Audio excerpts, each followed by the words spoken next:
Assalamualaikum warahmatullahi wabarakatuh. Perkenalkan, namaku Arifansius, NIM 1202100069 dari Prodi Teknik Sipil, kelas TPB 21. Kali ini saya akan menjelaskan tentang pola pewarasan sifat.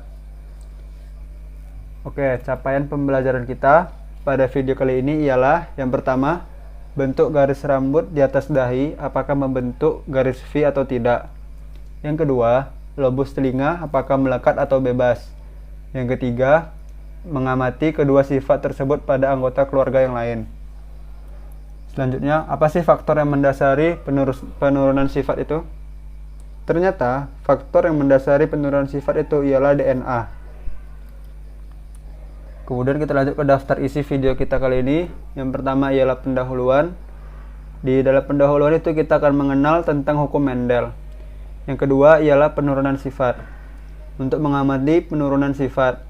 Yang ketiga, kita akan mengamati penurunan sifat dahi, rambut, dan telinga dari keluarga kita. Dan yang terakhir adalah kesimpulan dari hasil pengamatan kita. Oke, yang pertama ialah pendahuluan. Hukum Mendel adalah hukum mengenai pewarasan sifat pada organisme yang dijabarkan oleh Gregor Johann Mendel di dalam karyanya Percobaan mengenai persilangan tanaman. Hukum ini terdiri dari dua bagian. Yang pertama, hukum pemisahan atau segregation dari Mendel, juga dikenal sebagai hukum pertama Mendel. Dan yang kedua, hukum berpasangan secara bebas atau independent assortment dari Mendel, juga dikenal sebagai hukum kedua Mendel. Hukum Mendel terbagi dua, yaitu hukum Mendel 1 dan hukum Mendel 2. Pada hukum Mendel pertama dapat disebut juga sebagai hukum segregasi. Sementara pada hukum Mendel kedua dapat disebut sebagai hukum asortasi.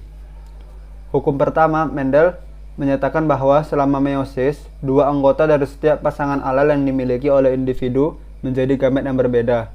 Hukum kedua menyatakan bahwa sebuah kombinasi sel diwariskan kepada keturunannya dengan probabilitas yang sama.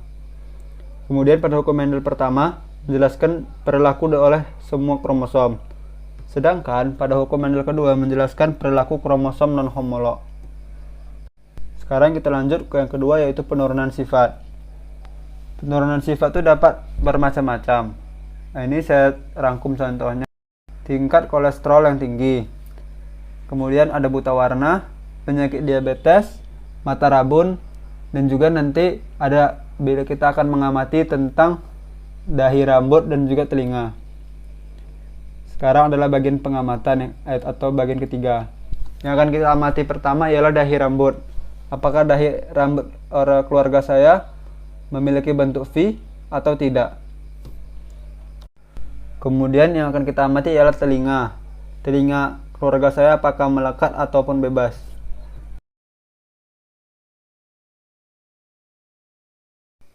Ya, baik, ini adalah silsilah dari keluarga saya. Yang pertama akan saya jelaskan ialah kakek dan nenek dari ayah saya. Kakek dari ayah saya itu ialah memiliki garis dahi berbentuk V, sedangkan nenek memiliki garis dahi biasa. Kemudian kakek memiliki telinga melekat yang dominan, sedangkan nenek juga memiliki telinga melekat tetapi tidak dominan atau bersifat resesif. Kemudian kakek dan nenek memiliki tiga anak, yaitu termasuk ayah. Ayah adalah anak kedua dari pernikahan mereka. Ayah sendiri memiliki garis dahi biasa atau tidak berbentuk V. Kemudian ayah memiliki telinga yang melekat. Sekarang saya akan menjelaskan dari silsilah ibu. Kakek memiliki garis dahi biasa. Kemudian nenek juga. Kakek memiliki telinga melekat, sedangkan nenek memiliki telinga bebas. Kemudian mereka memiliki dua anak, yaitu anak pertama dan ibu sebagai anak kedua. Ibu saya memiliki garis dahi biasa, kemudian telinga ibu saya ialah telinga bebas. Ayah dan ibu menikah, kemudian menghasilkan dua anak, yaitu saya dan adik saya. Saya sendiri memiliki garis dahi biasa, kemudian saya memiliki telinga yang melekat karena dituruni oleh DNA dari ayah dan ibu saya. Sekian yang dapat saya sampaikan, lebih dan kurang mohon maaf. Wassalamualaikum warahmatullahi wabarakatuh. Selamat malam.